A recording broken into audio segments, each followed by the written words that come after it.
Good morning mga katropa. For today's video, eto bagsak lang to ngayong umaga, napulot na namin isang mga Indian mango. Papakain natin ngayon sa mga alaga natin baboy. Tingnan natin kung gaano sila kasaya.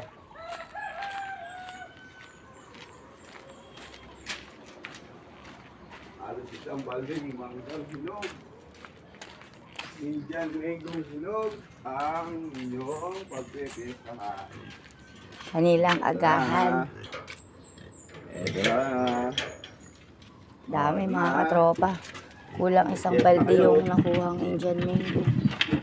Para sa mga alaga naming native na baboy. O yan. Si Matcha, si Winter, at si Tuwan-tuwan, Melon. tinatangay